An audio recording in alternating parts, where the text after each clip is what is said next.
All right, everybody. So what do we think of this growing trend on social media?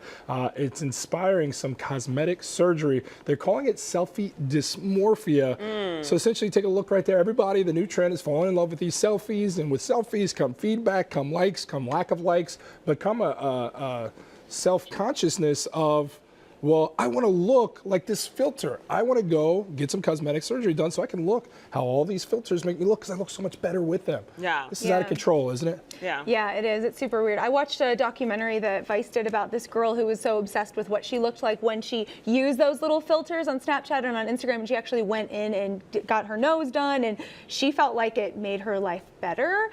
It's just really weird because it's never what you actually, like, the skin being super smooth and having no lines or any shadows or anything, that's never something that's very attainable. You can get facials, you can do whatever you want, but ultimately I think you just have to be happy with yourself. Yeah. It's just weird. Now we see ourselves so much more. We always think about what we're going to look like in those photos to the outside world so much more than any generation ever before. It's just, and our society is just obsessed with being young and being youthful and being beautiful. And it's like, you know, you go, I think of a few Asian societies like in China where older people are revered, they are respected, they're put up on a pedestal for the wisdom and the richness that they hold. Like, that's the goal. The goal is to grow older. Not here. Nobody wants to get older. You don't want to tell your age. Tough. You don't want people to see any aging. Or how about you take a picture? It's a great picture capturing where you're at and who you're with. But everybody wants to.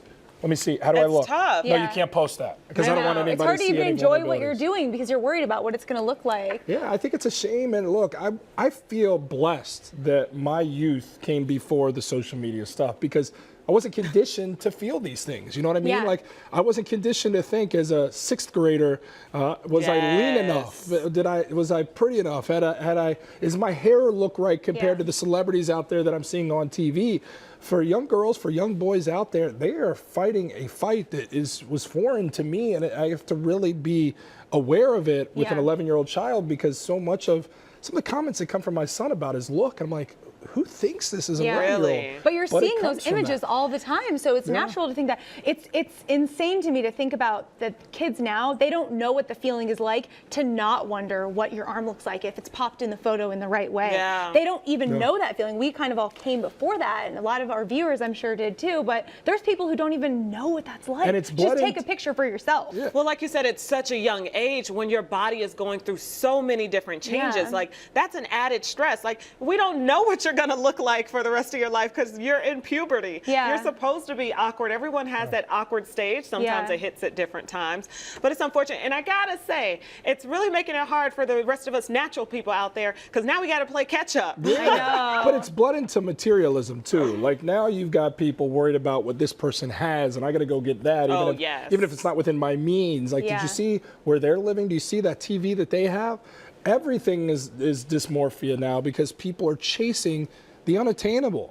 People got to understand, you're putting out your absolute best on social media. It's a highlight not real. Like, look at my social media. Those are my best moments. I'm not recording the argument I have with my fiance about something silly and saying, hey guys, you're going to love this one. Take a look. Like, it's not real. So you got to understand that. All right, insider data polled states from Google Trends and found out, you guys are going to enjoy this one, the most Googled candy bars countrywide. So they broke it down state by state. 33 of those states dominated by the Snickers bar. The Northeast good job, Illinois. prefers the Reese's Peanut Butter Cup. Yeah, you see right there, Illinois is the Snickers bar. Kit Kat even got some love up in the Northwest right there. Really surprised by how this thing played out here. Oregon Kit Kat. So I'm all for this. These are good candies, you guys, but I'm a fruitier kind of person. Okay, what's your candy? Yes, Sour Patch watermelon flavor. I love the watermelon Sour Patch Kids. It's so They're good. so good. I used to eat those every day when I used to walk by the bodega, or like, do you have like gas station? I used to walk by it and I would start salivating because I was ready to eat it. It was a little bit of an addiction for a while. They're so good. So I'm going to go with Butterfingers, my number one. Really? I'm surprised you Can't could believe eat this isn't anywhere to Butterfinger all be the found. time. Jordan, Who those doesn't? really get stuck in your teeth. I know. Butterfinger's really good if you care about smash it that. up and put it in ice cream. Oh, that's great. Really you're good. right. A DQ, I'm gonna you get that that. next time. Or for the any Blizzard. any chocolate that I get, I put in the freezer because it really takes it to the next level. If you've never tried this life hack, try it. It's so good. Carly's not trying to expose herself right here, but she told us her favorite candy this morning. I did. What is it? It's the lint balls. I don't know if that's the proper name for them. Crickets in the studio. Everybody's like, what is that? I was like, lint, is this vegan? Is this a vegetarian thing? It is not vegan, but it is vegetarian. But it's just those chocolate balls, and they have a creamy inside. They're but like you put them in the truffle. freezer, and you bite into it, and it's so satisfying when you eat it. Yeah, it's so good. There you go. love I it. also love Twizzlers as a favorite. Remember as a kid, you used to bite one end, bite the other end, put it in your drink, and use it as a straw. Do you like red I didn't vines do or that, just Jordan. Twizzlers? No red vines. No red vines. You didn't do Good. that with the Twizzlers? I didn't do that. Oh man, I used to love those. I'm shocked that Snickers is across the board.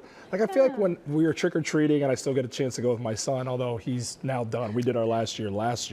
But I used to hate when it was all Snickers bars. Wait, how do So you I'm know you're shocked done that- trick or treating? Because he's at the age where I think it's a wrap. He'll be 12 next year. Let's be real. You were out there for you. Are you kidding me? Of course I Get was. daddy that candy. No doubt. I guess I was surprised that weird? I Snickers just was called him number daddy? one. Okay. But I'm on a diet, so no candy bars for me at all, everybody. So don't walk up to him with any Butterfingers, Yeah, you guys. right, come Now I'm on, just gotta be thinking about strong. chocolate.